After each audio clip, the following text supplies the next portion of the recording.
रामचरितमानस को लेकर विवाद बढ़ता जा रहा है। समाजवादी पार्टी के कद्दावर नेता स्वामी प्रसाद मौर्य ने एक बार फिर से इस रचना को लेकर अपने सवाल खड़े किए हैं। उनका ये कहना है कि जिस तरीके से इस ग्रंथ के अंदर जो कुछ चौपाइयां हैं वो शूद्र विरोधी हैं, महिला विरोधी हैं, और उसी को लेकर वो लगातार बयानबाजी कर रहे हैं, कभी ट्विटर के माध्यम से, कभी मीडिया के माध्यम से। और इन सब के बीच में जो हिंदू संगठन के लोग हैं वो भी सड़कों पर आ गए हैं। वो इस ग्रंथ के समर्थन में एक तरीके से विरोध प्रदर्शन कर रहे हैं। और आप देख सकते हैं कि न सिर्फ हिंदू संगठन बल्कि मुस्लिम समाज की जो महिलाएं हैं वो भी इस ग्रंथ को लेकर किस तरीके से एक तरीके से समर्थन कर रही हैं। आप देखिए कि एक मुस्लिम महिला है और वो बाकायदे अपने माथे पर रामचरितमानस का ये जो ग्रंथ है उसे रखकर यहाँ पर एक तरीके से स्वामी प्रसाद मौर्य का विरोध कर रही हैं। तो सवाल इसी बात का है कि जिस तरीके से इस पूरे ग्रंथ को लेकर समाजवादी पार्टी की ओर से जो सवाल खड़े किए जा रहे हैं उससे एक जो बड़ा वर्ग है हिंदू वर्ग का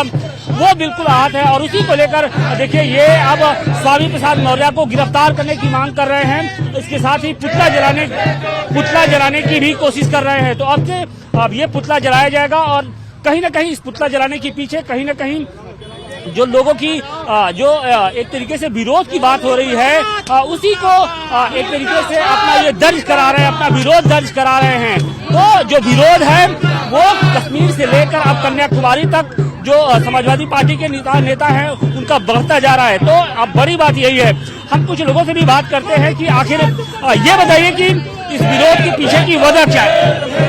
देखिए ये जो स्वामी प्रसाद मौर्य है पूरी तरह से जो है अधर्मीय नाटकी है और ये अपना चोला मारिच है। एक तरह से ये अपने फायदे के लिए कुछ भी कर सकता है। अगर इसको इतनी चिंता रहती है दलितों की और महिलाओं की तो न तो ये बहन मायावती का साथ छोड़ता और उन्हीं का अपमान करने वाले की पार्टी में जाके महासचिव बनता। इसको जो है श्री रामचरितमानस चलते दलितों को सम्मान मिलता है और नेताजी ने भी भगवान प्रभु श्री राम का अनुसरण करते हुए देश को आजादी दिलाई थी। जैसे उन्होंने वनवास के समय वानर सेना बनाकर रावण लंका पे जीत हासिल की, वैसे ही नेताजी सुभाष चंद्र ने बाहर जाके दूसरे देशों में। ये बताइए कि अब तो हम देख रहे हैं कि हिंदू वर्ग ही नहीं बल्कि मुस्लिम वर्ग की जो महिलाएं हैं वो भी जिस तरीके से इस पूरे ग्रंथ पर सवाल उठाए जा रहे हैं उससे आहत नजर आ रही हैं। लेकिन स्वामी प्रसाद मौर्य को ये बात समझ में नहीं आ रही। बिल्कुल नहीं समझ में आ रही है स्वामी प्रसाद मौर्य को ये बात।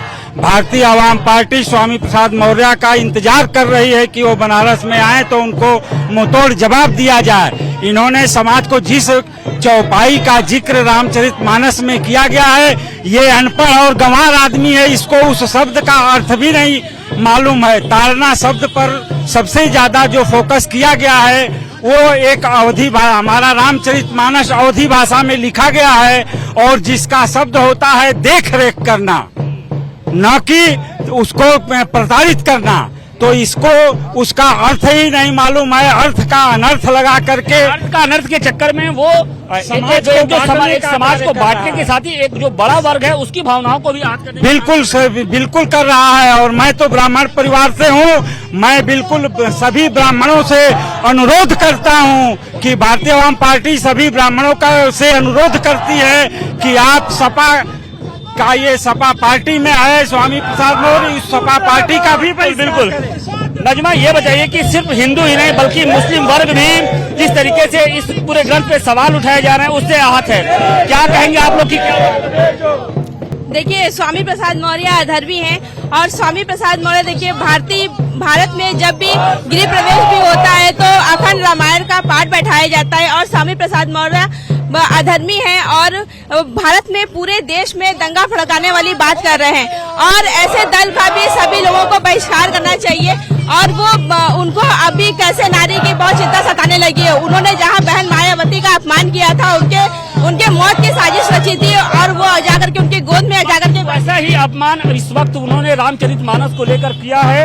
और शायद यही कारण है कि अब जो बनारस के लोग हैं, जो यहाँ की जनता है वो सड़कों पर आ गई है। कुछ इस अंदाज में विरोध दर्ज कराया जा रहा है, उनका बाकायदे पुतला फूका जा रहा है। हमारे साथ कुछ और भी लोग हैं, हम उनसे भी जानने की कोशिश करेंगे। देखिए नाजरीन हैं, मुस्लिम राष्ट्रीय मंच की हैं ये, हम उनसे जानने की कोशिश करते हैं। नाजरीन ये बताइए कि सिर्फ हिंदू धर्म ही नहीं बल्कि मुस्लिम वर्ग के लोग भी जिस तरीके से बयानबाजी की जा रही है उससे आहत है, क्या कहें? देखिए जो इस तरह से स्वामी प्रसाद मौर्य ने हमारे पवित्रम ग्रंथ रामचरितमानस के बारे में अनर्गल टिप्पणी की है और जिस तरह से जिस दोहे को लेकर के वो इस तरह की अनर्गल टिप्पणी कर रहे हैं और रावण से भी बदतर काम किया उन्होंने।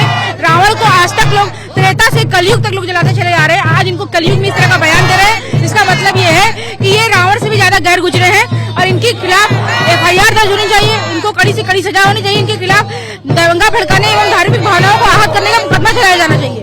देखिए, तो जो गुस्सा है वो साफ तौर पे नजर आ रहा है और सिर्फ हिंदू धर्म ही नहीं बल्कि मुस्लिम वर्ग के जो लोग हैं वो भी इस तरीके की बयानबाजी से बेहद आहत दिख रहे हैं और शायद यही कारण है कि लोग अब सड़कों पर उतरकर न सिर्फ विरोध प्रदर्शन कर रहे हैं बल्कि जो स्वामी प्रसाद मौर्य हैं उनको गिरफ्तार करने की मांग भी कर रहे हैं।